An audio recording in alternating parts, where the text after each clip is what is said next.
Hello सबैजनालाई नमस्ते। म शेफ पवन। आज चाहिँ म आफ्नै होम स्टाइलमा चिकन बनाउन गइरहेको छु, त्यो पनि मेरो स्टाफको लागि है, हामी सबैको लागि।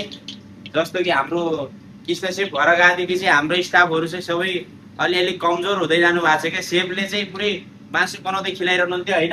सेफ सेफ घर हुनुहुन्छ, कसैले मासु खान पाउनु भएको छैन।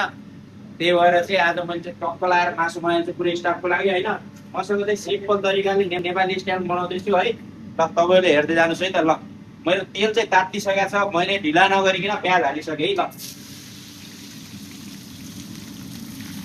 धेरै मसला पनि नै, धेरै चडक पडकदार पनि नै है, सिम्पल तरिकाले है बनाउँदैछु। हाम्रो सेफले परिवारहरूलाई पनि बनाएर खिलाइरहनु भएको छ, हामीलाई पनि यहाँ धेरै बनाएर खिलाइरहनु थियो। आज चाहिँ स्टाफलाई खिलाउने जिम्मा चाहिँ मेरो छ है। एकछिन अनियनलाई बनाउन नदिन्छु है। यस पछाडि म डाइरेक्ट चिकन फ्राई गर्न जान्छु है। ल स्टप गर्नु काट्छु हो। ल हाम्रो चाहिँ अनियन ब्राउन भइसकेको छ है। अब चाहिँ राख्ने पालो बेसारको है। ल बेसार राखेँ अलिकति।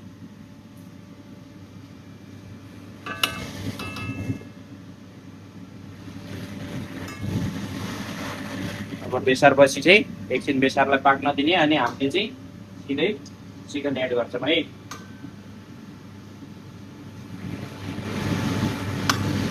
अब हाम्रो बेसार पनि पाकिसक्यो है। अब यसो पाकिरहेको चिकन एड गर्छ है। पानी छ कि पानी छ तल, त्यही भएर चाहिँ यसरी राख्दैछु है मैले चाहिँ चिकन।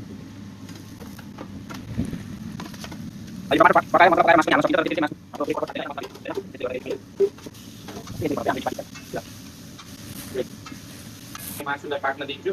हल्का पाकिसकेपछि चाहिँ मैले यसमा अनि मसला टमाटर एड गर्छु है। ल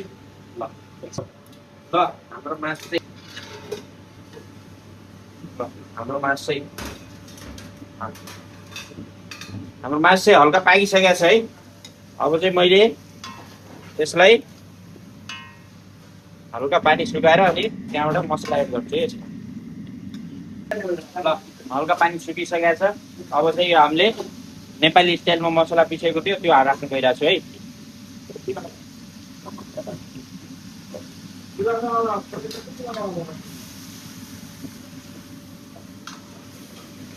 मसलालाई मिक्स गर्ने अनि फेरि एकछिन हामीले मसला पाक्नको लागि छोपिदिन्छौँ है।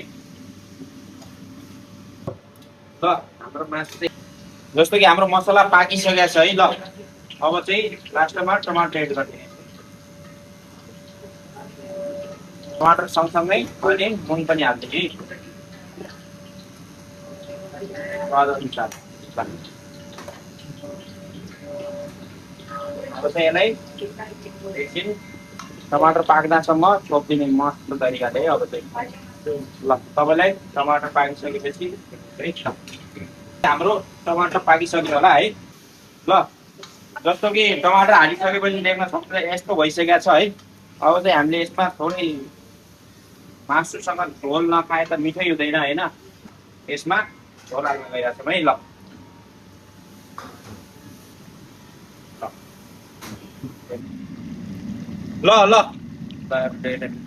ल हाम्रो मासु अलमोस्ट पाकिसक्यो। ल अब चाहिँ यसमा लास्ट रहेको भनेको धनिया हाल्न। ल चाहिँ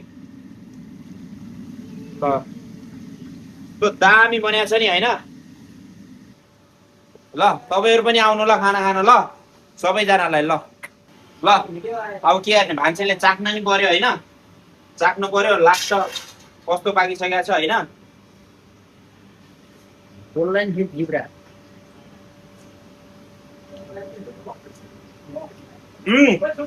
दामी छ।